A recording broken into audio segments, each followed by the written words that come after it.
খানাকুলের নতিপুরে বিধায়কের মধ্যস্থতায় নতিপুর হাওড়া বাস চলাচলের সিদ্ধান্ত। খানাকুল বিধানসভার নতিপুর ২ নম্বর অঞ্চলের নতিপুর থেকে হাওড়া বাস চালানো নিয়ে কয়েকদিন আগে জটিলতা তৈরি হয় টোটো ইউনিয়নের সাথে। আজ খানাকুল বিধায়ক সুশান্ত ঘোষ পঞ্চায়েত প্রধানকে নিয়ে নতিপুর ২ নম্বর অঞ্চলে টোটো চালক, ব্যবসায়ী এবং সাধারণ নাগরিকদের নিয়ে বৈঠক করে সমাধান সূত্র বের করেন। জানা গেছে আপাতত সকালে 4টি বাস এবং বিকালে ফেরার জন্য 4টি বাস চলবে নতিপুর থেকে হাওড়া, হাওড়া থেকে নতিপুর। দেখুন বিস্তারিত এই বিষয়ে কি বললেন সুশান্ত ঘোষ, সেটাও শোনাবো। সবাইকে দেখতে হবে, বাস চালানো হোক, এটা আমরা সবাই চাই। আমি নিজেও চাই। আমি নিজেও পঞ্চায়েত নির্বাচনের সময় প্রতিশ্রুতি দিয়ে গিয়েছিলাম।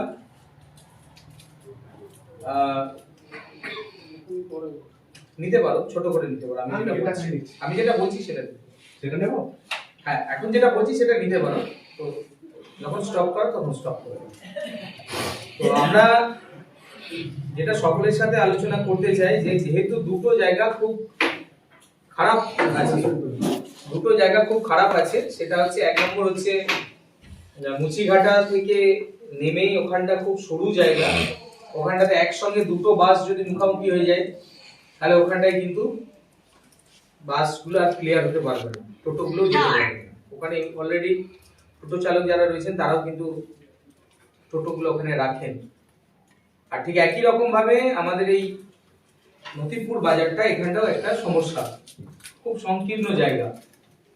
স্কুল রয়েছে, পাশাপাশি দুটো স্কুল রয়েছে নতিপুরে, ছোট ছোট ছেলেমেয়েরা আসে, যাতায়াত করে, তাদের একটা কথাও আমাদেরকে মাথায় রাখতে হবে। প্লাস বাজারে ব্যবসায়ী থেকে শুরু করে সাধারণ মানুষজন, তাদেরও একটা ভিড় থাকে, সেটাকেও আমাদেরকে মাথায় রাখতে হচ্ছে।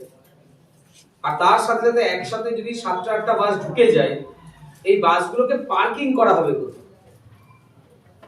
এটাও কিন্তু এলাকাবাসীকে বিশেষভাবে ভাবতে হবে। ধরুন আপনারা যেটা বলছেন, আপনাদের বাস্তব কথাকে আমরা মান্যতা দিচ্ছি, বাস চলবে, কিন্তু এই 7-8টা বাস ঢুকে যাওয়ার পর এই বাসগুলো কোথায় থাকবে, মানে দাঁড়াবে কোন জায়গায়? এবারে বাস দাঁড় করিয়ে দিলে তো আপনার রাস্তাটা ব্লক হয়ে যাচ্ছে। ধরুন ওই সময় দুটো গাড়ি, একটা ইঞ্জিন ভ্যান একটা চলে এলো, একটা টোটো চলে এলো, বা হঠাৎ করে একটা অ্যাম্বুলেন্স ঢুকে গেল হাসপাতাল সামনে, আপনাকে অ্যাম্বুলেন্সটা ক্লিয়ারেন্স দিতে হবে, অ্যাম্বুলেন্সটাকে ঢুকতে দিতে হবে। মুখোমুখি দুটো গাড়ি হয়ে গেল, অ্যাম্বুলেন্সটা আটকে গেল, ঢুকতে পারবে না। তাহলে আপনাদেরকে এমন একটা জায়গায় সিদ্ধান্ত নিতে হবে আজকের এই মিটিং থেকে যে গাছও বাঁচুক, আর যিনি গাছ লাগিয়েছেন তিনিও বাঁচুক। অর্থাৎ সাধারণ মানুষও যেরকম তার সুবিধাটা পাক, বাসও চলুক আর টোটোও চলুক। এবার কিভাবে হবে? আমার একটা প্রপোজাল আছে, যেটা আপনাদেরকে আমি বলতে চাই, যে বাসগুলো সকালে দুটো বিকেলে দুটো চলুক। সকালে যেরকম 4টে চলেছে চলুক। আমার যেটা প্রপোজাল আছে, আপনারা সেটা সবাই মিলে এখানে মতামত দেবেন, যে সকালে দুটো বাস চলুক আর দুপুরের দিকে দুটো বাস চলুক। সকালে তো এমনি দুটো বাস যাচ্ছে, ওটা ভোরবেলা বেরিয়ে যাচ্ছে, আর 4টে বাস মাঝে দুটো, বিকেল বেলা দুটো, এটা চলুক। আর যখন বাসগুলো ঢুকবে ঠিক তারা ধাপে ধাপে, একবার ঢুকে যাওয়ার পর তো আর বেরোচ্ছে না, ওরা একবারই তো যাবে নাকি?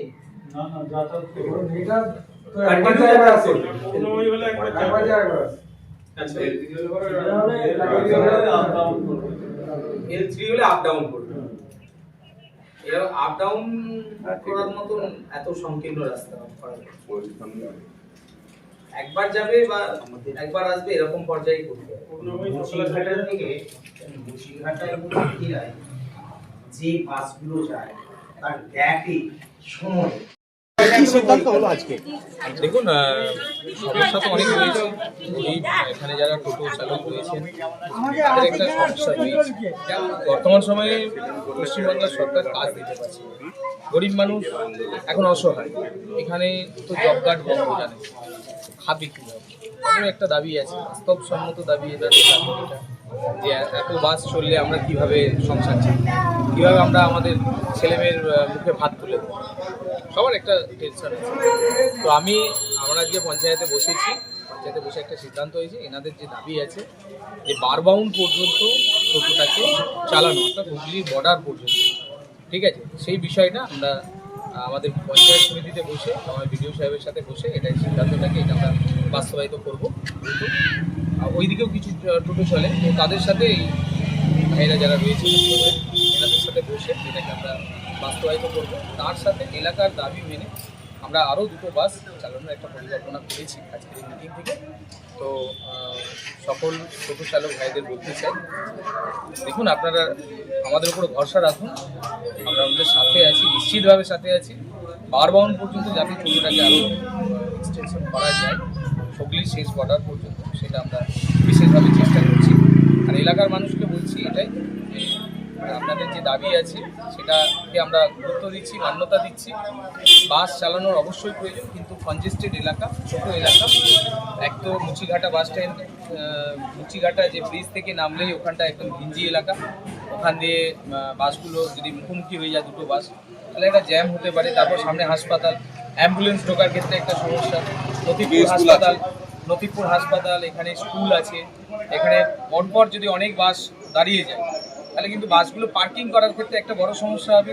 একটা অ্যাম্বুলেন্স ঢুকে গেলে সেই অ্যাম্বুলেন্স রাস্তা দিয়ে যেতে পারবে না, একটা বড় ধরনের সমস্যা তৈরি হবে।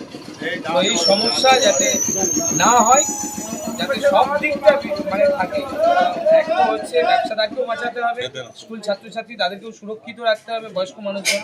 কয়েকদিন আগে দেখলাম ঝিকিরা পেট্রোল পাম্পের সামনে একজন বয়স্ক মানুষ, তিনি বাসের চাকায় পিষ্ট হলেন। তো এইরকম দুর্ঘটনা যাতে না ঘটে, ঘিঞ্জি এলাকা হওয়ার কারণে সমস্যা আছে।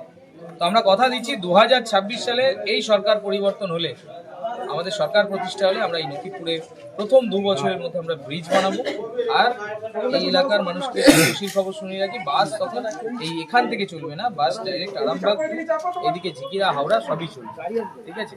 অর্থাৎ সকলেই ভরসা রাখুন, টোটো ভাইদেরও বলছি আপনারা আমাদের উপর ভরসা রাখুন, বাকি এলাকাবাসীর উপরে বলছি যে আমাদের উপরে ভরসা রাখুন, আস্থা রাখুন। নিশ্চিতভাবে সব পক্ষকেই বাঁচাতে হবে, আরও যাতে কোনো ক্ষতি না হয় সেদিকটা আমরা বিশেষ আপাতত আরও 2টো বাস। আপনার উজ্জ্বল ভবিষ্যতের একমাত্র দিশারি জ্যোতিষ জগতে অদ্বিতীয় ডক্টর অঞ্জন শাস্ত্রী। দেখুন জ্যোতিষ অঙ্গনে অঞ্জন প্রতি রবিবার ঠিক রাত 12টায় শুধুমাত্র TV9 বাংলায়।